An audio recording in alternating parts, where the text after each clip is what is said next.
Welcome बच्चों। So last time हमने देखा हमारी कुछ फंडामेंटल क्वांटिटीज, डिराइव्ड क्वांटिटीज। अगर हम फंडामेंटल क्वांटिटीज से बात करते तो वहाँ पर हमारे पास टोटल 7 फंडामेंटल क्वांटिटीज है और उसके साथ में 2 कॉम्प्लीमेंट्री या फिर आप उसको सप्लीमेंट्री भी बोल सकते हो, कॉम्प्लीमेंट्री सप्लीमेंट्री फंडामेंटल क्वांटिटीज ऐसे 2 है, वो जो हमारे एसआई सिस्टम में आती है, ठीक है। और उसके इनके अलावा जितनी भी बाकी क्वांटिटीज है all those are derived quantities. अब उसको हम थोड़ा अनलिमिटेड बोल सकते हैं क्योंकि बहुत ज़्यादा है, अलग अलग जो भी क्वांटिटीज है, तो वो पूरी की पूरी क्वांटिटी किस पे डिपेंड करती है, फंडामेंटल क्वांटिटी के ऊपर में, ठीक है। इसलिए उसको हम डिराइव्ड क्वांटिटीज बोलते हैं। जैसे कि हमने डेफिनेशन की थी, फंडामेंटल क्वांटिटी का मतलब क्या था कि ऐसी क्वांटिटी जो दूसरे के ऊपर डिपेंड नहीं करती है, ठीक है। और डिराइव्ड क्वांटिटी का मतलब क्या, जो किसी दूसरे क्वांटिटीज के ऊपर डिपेंड करती है, ठीक है। और इनके जो रिस्पेक्टिव यूनिट्स है, उन यूनिट्स को हम फंडामेंटल यूनिट्स या फिर डिराइव्ड यूनिट्स कहते हैं, ये हमने देखा हुआ है, ठीक है। अब वहाँ पर जो बात की थी हमने कि 2 कॉम्प्लीमेंट्री या फिर सप्लीमेंट्री फंडामेंटल यूनिट्स, तो वो थे हमारे plane angle and solid angle. इन प्लेन एंगल और सॉलिड एंगल के बारे में हम थोड़ा सा जानने के बड़े इच्छुक हैं, तो वहाँ पर देखते हैं हम हमारे पास प्लेन एंगल क्या होता है और सॉलिड एंगल क्या होता है। तो जैसे हमारी पहली हेडिंग है आज की प्लेन एंगल, प्लेन एंगल, ठीक है। तो जैसे भी आपने अगर बात की, आप इसको प्लेन एंगल को आप डी थीटा से या फिर सिंपल थीटा से भी बता सकते हो, ठीक है। जैसे हमारा जब भी यानी शुरुआत होंगी, जब हमारा काइनेमेटिक्स में आएंगे, हम काइनेमेटिक्स में आएंगे, सर्कुलर मोशन का पार्ट पढ़ेंगे, तो वहाँ पर एंगुलर डिस्प्लेसमेंट जब हम पढ़ते तो इसी से बताते हैं, ठीक है। अब वो बातें थोड़ी सी नहीं करते क्योंकि वो आने का है, ठीक। सो आप इसको क्या बता सकते हो, डी थीटा से या फिर सिंपल थीटा से भी। अब क्या होता है हमारा प्लेन एंगल, अपने बच्चों क्या है कि ये आपको मालूम है ये क्या चीज़ है हमारी, यस ये हमारा सर्कल है। अगर हम बात करते हैं इस सर्कल की, अब यहाँ से इसका कुछ ना कुछ क्या होगा, सेंटर, कहीं ना कहीं सेंटर होगा। इसको मैं थोड़ा सा हटा देता हूँ तो आपको मालूम है ये जो इतना पार्ट है, ये इतने पार्ट को, या फिर आप पूरा कंप्लीट बना देते अगर है, ठीक है। तो इतने पार्ट को आपने कहा था आर्क ऑफ सर्कल, याद है। तो अब थोड़ी देर के लिए मैं यहाँ से इसको हटा देता हूँ, तो ये सिंपल सा हमारा आर्क ऑफ क्या है, सर्कल है।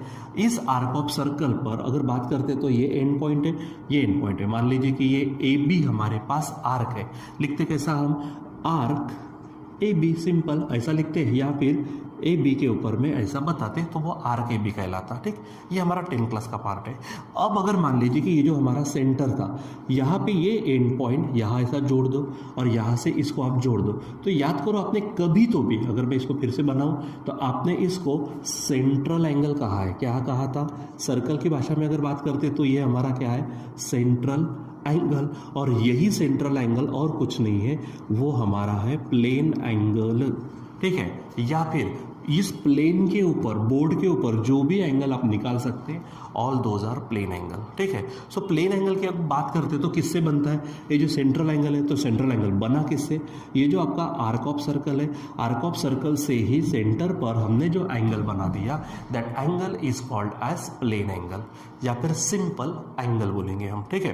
यानी क्या बोलेंगे, the angle subtended by the arc, क्या बोलेंगे, the angle subtended by the arc of circle, ठीक है। कहाँ पर, at the centre of that circle, उस सर्कल के सेंटर पर उस आर्क ने जो एंगल बनाया, जिसको हम कभी सेंट्रल एंगल कह चुके, उसी को ही हम नाम देते हैं अभी प्लेन एंगल, ठीक है। यानी क्या बोलेंगे, अगर इसको हम डिफाइन करेंगे तो डेफिनेशन में क्या बोलेंगे, द एंगल सबटेंडेड।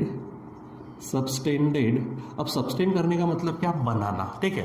अब कौन बना रहा है, subtended by the arc of circle, arc of a circle. अब कहाँ पर बना रहा है वो, तो सेंटर पर, एट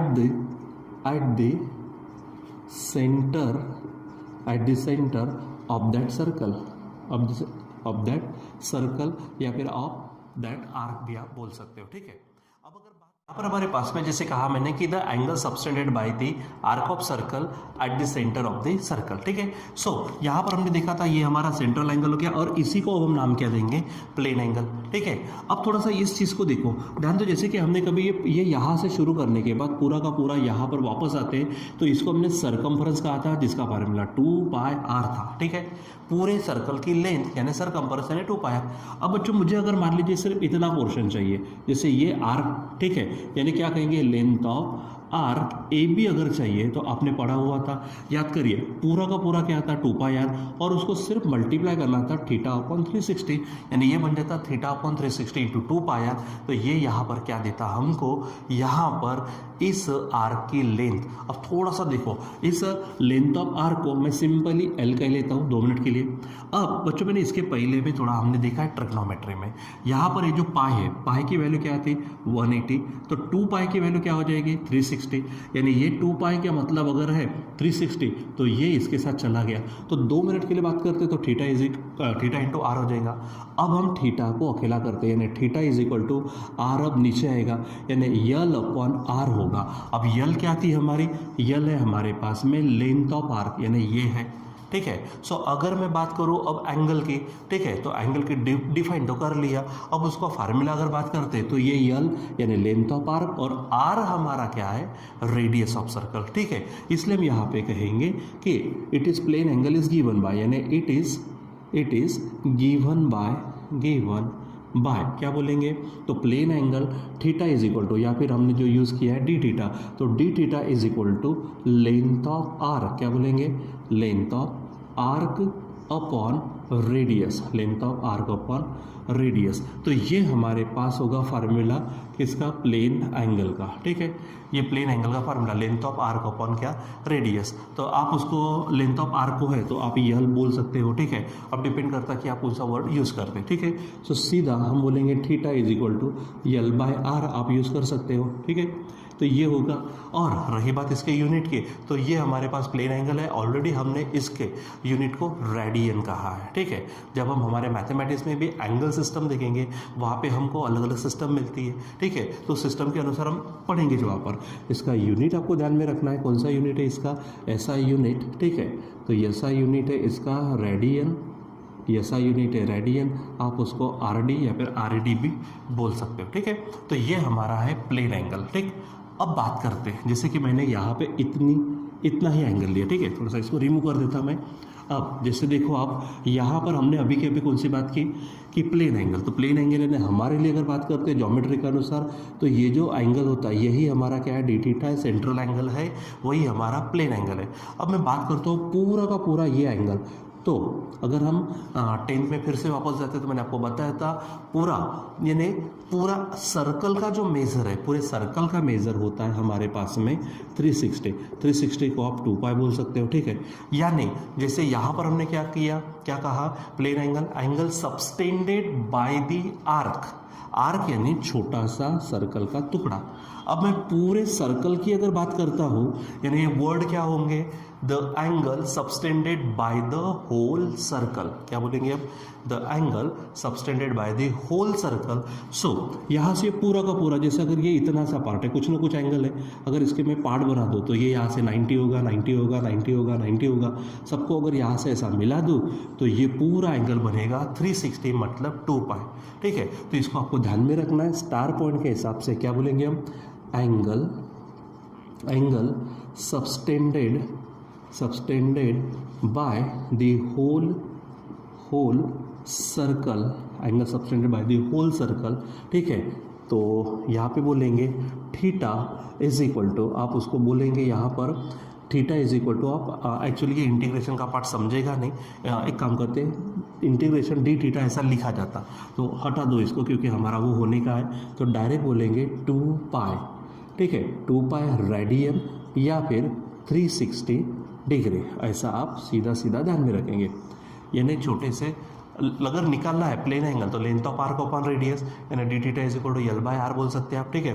लेकिन अगर पूरा का पूरा आर्क के एवज में पूरा का पूरा होल सर्कल है, तो पूरा होल सर्कल का जो सेंटर पर एंगल बनाया जाएगा वो कितना रहेगा, 360 डिग्री या फिर 2π रेडियन।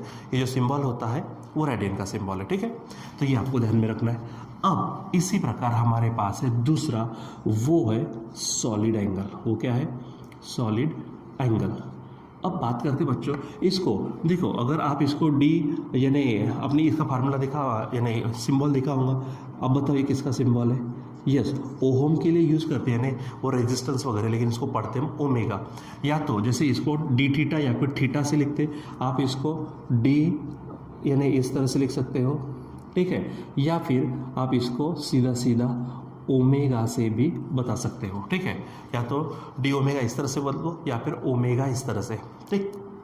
जैसे हम ग्रीक लेटर की बात करते तो हमारे पास में अगर हमारी बात करते तो ए है, ये स्मॉल है, उसी प्रकार ये ओहम है, ठीक है, ये सॉरी ओहम नहीं, ये हमारे पास में ओमेगा, ठीक है, तो इसको ओमेगा पढ़ते हैं, बड़ा छोटा ऐसे वर्ड्स है वहाँ पर। सो सॉलिड एंगल को हम बताएंगे डी ओमेगा ऐसा या फिर ओमेगा। अब ये डी शब्द क्यों लगता है, हमारे डेरिवेटिव के इसमें आएगा, जब स्मॉल चेंज होता है, स्मॉल चीज़ों के लिए हम डी शब्द लगा देते हैं, ठीक है, और पूरा का पूरा लिखना है तो ओमेगा इस तरह से लिख सकते हैं। अब बात है हमारे सॉलिड एंगल की, तो सॉलिड एंगल क्या है, आपने अभी देखा प्लेन एंगल क्या था, एक पूरा सर्कल, सर्कल का छोटा सा पार्ट, उसको जोड़ दो आप सेंटर पे, सेंट्रल एंगल, वही हमारा क्या है, प्लेन एंगल है, ठीक है। अब मान लीजिए कि आपके पास पूरा एक वॉलीबॉल है या फिर फुटबॉल है या फिर कोई भी एक बॉल ले लो, सर्कल नहीं, सर्कल यानी वो बैंगल जैसा हो गया, ठीक है, मैं पूरा बॉल की बात करता हूँ। तो अगर हम बात करते हैं, ठीक है, या फिर एक आधा वॉलीबॉल वगैरह रहता है ऐसा, इस तरह से। अब डायग्राम किस तरह से बना होगा आपके लिए, ठीक है, ऐसे छोटे छोटे पार्ट्स दिखते उसके ऊपर में, ठीक है। अगर हम बात करते यहाँ पर वॉलीबॉल वगैरह इस तरह से या फिर फुटबॉल इस तरह से दिखेगा ना हमको, ठीक, ये इस तरह से मान लीजिए, ठीक है, तो ये पूरा का पूरा इस तरह से अगर मैं बात करूँ तो आपका फुटबॉल या फिर वॉलीबॉल जैसा एक शेप हो गया, ठीक। अब इसका मैं छोटा सा कोई पार्ट लेता हूँ, एरिया लेता हूँ, ठीक है, मान लीजिए कि मैं इसका छोटा सा पार्ट ले लेता हूँ, ये इस तरह से, ठीक। ऐसे अगर बहुत सारे अगर छोटे छोटे पार्ट अगर दिखे, ठीक है, तो इस तरह से अगर आप बना दो, ठीक, तो आपको क्या मिलेगा, एक तरह से फुटबॉल वॉलीबॉल वगैरह पूरा सब बॉल मिलेगा। उसमें से यहाँ पर देखो तो कहीं ना कहीं सेंटर होगा आपका। अब ये छोटा सा मैं पार्ट लेता हूँ, लेकिन ये आर्क जैसा नहीं, मैंने फुटबॉल के ऊपर उस बॉल के ऊपर ये इतना सा जो पार्ट लिया है, कुछ ना कुछ छोटा सा एरिया है ये, ठीक है, ये क्या है, एरिया। अब इस देखो ये आर्क है, ये एरिया है, ठीक है, छोटा सा एरिया। अब इसको आप क्या करो, यहाँ पे कनेक्ट कर दो, इसको यहाँ कनेक्ट कर दो, हर एक पॉइंट से आप क्या करो, यहाँ पे इस तरह से कनेक्ट करते जाओ, ठीक है। अब इस तरह से जब आप कनेक्ट करते जाएंगे, सेंटर पे किसी गिवन एरिया का हर बाउंड्री का जो हर एक पॉइंट होता है, वो हर एक पॉइंट अगर यहाँ पे अगर करते तो आपको एक कोन के जैसे क्या मिलेगी, फिगर मिलेगी। तो ये कोन के जैसा यहाँ पर ये कंप्लीट जो एंगल बनेगा, इस एंगल को हम कहते हैं ओमेगा या फिर डी ओमेगा, ठीक है। आपने ये ओमेगा नहीं लिखा, डी ओमेगा ऐसा लिखा तो भी चल जाता है, कोई फर्क नहीं पड़ता, ठीक है। सो ये ओमेगा बोलो डी ओमेगा बोलो, तो ये है हमारा सॉलिड एंगल, सॉलिड एंगल। तो सॉलिड एंगल के डेफिनेशन फिर कैसे हो जाएंगे हमारे, द एंगल सबटेंडेड बाय, देखो ये ऐसा होता तो मैंने कहा आर्क है, सर्कल का पार्ट, ये सर्कल का पार्ट है, ये स्पीयर है, वॉलीबॉल वगैरह पूरा क्या है हमारा, स्पीयर है, स्पीयर का कोई भी पार्ट ले लो, उसका एरिया, ठीक है। तो उसने सेंटर पे जो एंगल बनाया है उसको हम कहते हैं सॉलिड एंगल। यानी जैसे यहाँ पे कहा the angle subtended by the arc of circle, यहाँ पर क्या करेंगे, the angle subtended by the part of sphere या फिर गिवन एरिया ऑफ स्पीयर, ठीक है, पार्ट ऑफ स्पीयर बोल सकते हैं, गिवन एरिया ये उसका एरिया ही है, यहाँ पे छोटा सा पार्ट, यानी क्या कहेंगे यहाँ पे हम, the angle subtended by the given area of a spear, ठीक है, कहाँ पर, at the center of that sphere, वैसे वहाँ पर हमने सर्कल का, यहाँ पे स्पीयर कहेंगे, ठीक है। It is called as solid angle. फिर से बोलो क्या है, the angle subtended by the given area of a sphere at the center of that sphere, it is called as solid angle। यानी यहाँ पर होगा, जैसे यहाँ पर अगर मैं प्लेन एंगल के अगर डायग्राम बनाऊँ तो ये आर्क है, यहाँ पर ये रेडियस समझ लो, ठीक है, ये रेडियस है, ये रेडियस है, और ये जो होगा ये आपका होगा थीटा या फिर डी थीटा, ठीक है, ये आपकी एल यानी लेंथ समझो। अगर मैं यहाँ पर बात करता हूँ हमारे किन से, सॉलिड एंगल की, तो सॉलिड एंगल के लिए हमारे पास ये कोई गिवन एरिया है मान लो, ठीक है, ये पूरा का पूरा हमारे पास गिवन एरिया, ठीक है, और ये मान लीजिए रेडियस है, ठीक, ये रेडियस समझो, और ये हमारे पास में कोई गिवन एरिया, आप उसको डी ए से वगैरह बता सकते हैं, डी ए बोलो या फिर सिंपल ए बोलो, ठीक है, ये चलेगा। जैसे यहाँ पर हमने क्या लिखा फार्मूला कि D theta is equal to length of arc upon radius, उसको ध्यान में रखना है आपको, उसका फार्मूला कि एरिया ऑफ पार्ट, ठीक है, या फिर given area upon radius square, ठीक है, उसको क्या बोलेंगे, इट इज़ गिवन बाय, तो हमारे पास फार्मूला होगा डी ओमेगा या फिर simple omega is equal to, ठीक है, डी ए या फिर आप बोलेंगे area of given part upon radius square, radius उसका स्क्वेयर। सो यहाँ पर ध्यान में रखना है कि D omega is equal to D A upon R square, आप ऐसा लिख सकते हो, ठीक है। तो ये हमारा एरिया होगा डी ए, ठीक है, स्मॉल एरिया बोल सकते हैं आप, ठीक, और ये हमारे पास है आर स्क्वेयर यानी रेडियस का स्क्वेयर, ये आपको ध्यान में रखना है। अब उसके बाद में अगर हम इसके एसआई यूनिट की बात करते हैं तो ये ऑलरेडी हम पढ़ चुके हैं एसआई यूनिट, ठीक है। तो एसआई यूनिट हमारे पास क्या है, स्टेरेडियन, आप उसको शॉर्ट में एसआर से बता सकते हो, ठीक है। अब यहाँ पर भी एक हम स्टार पॉइंट लेते हैं, जैसे यहाँ पर हमने थोड़ी देर पहले क्या किया था कि ये आर्क है, ऐसे बहुत सारे आर्क, ठीक है, ये आर्क, ये आर्क, ये आर्क, ये आर्क जोड़ दो तो क्या बनता है, कंप्लीट सर्कल। तो angle subtended by whole circle इतना रहता है 360।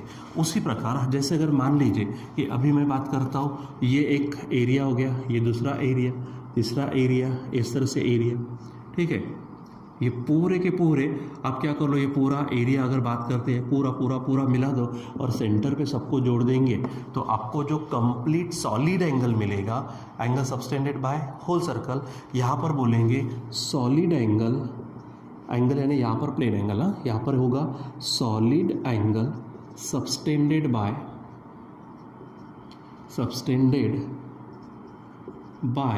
द होल स्फीयर, ठीक है, वहाँ पर होल सर्कल, यहाँ पे होल स्फीयर, तो आप उसको सिंपली ओमेगा से बताएंगे और वो रहेगा आपका 4 पाई रेडियन। अब आपको मालूम है पाई की वैल्यू 180 है, उसको 4 से मल्टीप्लाई कर दो, 18 4 जा 720, यानी ये आएगा 720 डिग्री। ये आपको ध्यान में रखना है जब भी ज़रूरत पड़े, ठीक है। अब जैसे अगर यहाँ पे अगर बात करते हैं ओमेगा, तो आप इंटीग्रेशन डी ओमेगा ऐसा लिखा जाता है, लेकिन इंटीग्रेशन का पार्ट हमारा होने का है, वहाँ पर भी जैसे थीटा इज इक्वल टू आप इंटीग्रेशन डी थीटा लिखते हैं तो यहाँ पर 4 पाई मिलता है, यहाँ पर 2 पाई ऐसा लिखते हैं हम, लेकिन हमारा इंटीग्रेशन ये पार्टिश होने का है तो वहाँ पर वैसा लिखने के एवज में आप डायरेक्ट यहाँ पर ध्यान में रखना, ठीक है। सो ये हमारे पास है कौन सा, प्लेन एंगल और सॉलिड एंगल। तो प्लेन एंगल किससे बनता है, आर्क से, सॉलिड एंगल किससे बनता है, एरिया से। सिंपल, प्लेन एंगल बनेगा आर्क से, सॉलिड एंगल बनेगा एरिया से, ठीक है। और पूरे के पूरे होल सर्कल से बनेगा 360 यानी 2 पाई, पूरे के पूरे स्पीयर से बनेगा यहाँ पर में, ठीक है। तो वो हमारा कौन सा रहेगा, ये ओमेगा, ठीक, तो ओमेगा डी ओमेगा आप लिख सकते हो उसको। तो पूरे के पूरे होल स्पीयर से बनेगा 720 या फिर आप उसको बोल सकते हैं 4 पाई रेडियन, ठीक है। सो यहाँ पर हमारे पास था आज plane angle and solid angle, ठीक बच्चों। तो बाकी का हम कंटिन्यू करेंगे नेक्स्ट टाइम में। सभी के लिए यहाँ पे रुक जाते हैं। Till then bye.